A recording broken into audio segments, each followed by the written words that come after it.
السلام علیکم دوستوں، ان احادیث مبارکہ کو ثواب کی نیت سے ضرور شیئر کریں، جزاک اللہ۔ حدیث نبوی صلی اللہ علیہ وسلم نمبر 42۔ حضرت مقداد رضی اللہ تعالیٰ عنہ سے روایت ہے کہ انہوں نے رسول اللہ صلی اللہ علیہ وسلم کو فرماتے ہوئے سنا، اللہ روئے زمین کے ہر شہر و بستی کے ہر گھر میں کلمہ اسلام داخل فرما دے گا، خواہ اسے کوئی عزت کے ساتھ قبول کر لے یا ذلت کے ساتھ زندہ رہے۔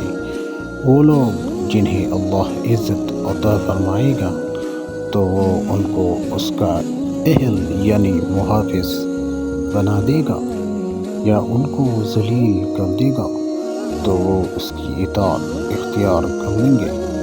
میں نے کہا، گویا دین پورے کا پورا اسی کا ہو جائے گا۔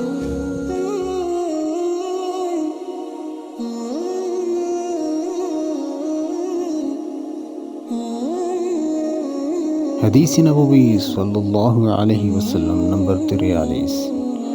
حضرت وہب بن منبع رضی اللہ تعالیٰ عنہ سے روایت ہے، انہیں کہا گیا، یا لا الہ الا اللہ، اللہ کے سوا کوئی معبود برحق نہیں، جنت کی چابی نہیں؟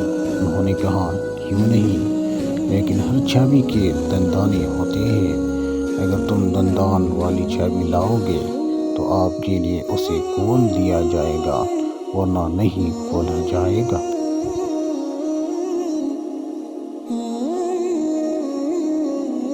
حدیث نبوی صلی اللہ علیہ وسلم نمبر 44۔ حضرت ابو ہریرہ رضی اللہ تعالیٰ عنہ بیان کرتے ہیں، رسول اللہ صلی اللہ علیہ وسلم نے فرمایا، جب تم میں سے کوئی اپنے اسلام کو سنوار لے تو اس کا ہر نیک عمل 10 گنا سے 7 گنا تک بڑھا کر لکھا جائے گا، جبکہ اس کی ہر برائی اتنی ہی لکھی جائے گی حتیٰ کہ وہ اللہ سے جا ملے۔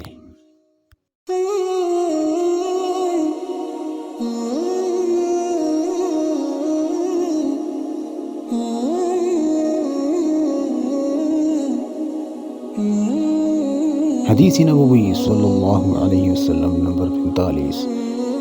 حضرت ابو امامہ رضی اللہ تعالیٰ عنہ سے روایت ہے، کسی آدمی نے رسول اللہ صلی اللہ علیہ وسلم سے دریافت کیا، ایمان کیا ہے؟ آپ صلی اللہ علیہ وسلم نے فرمایا، جب تیری نیکی تجھے خوش کر دے اور تیری برائی تجھے غمگین کر دے تو مومن ہے۔ اس نے عرض کیا، اللہ کے رسول، تو گناہ کیا ہے؟ آپ صلی اللہ علیہ وسلم نے فرمایا، جب کوئی چیز تیرے دل میں کٹ کے تو اسے چھوڑ دو۔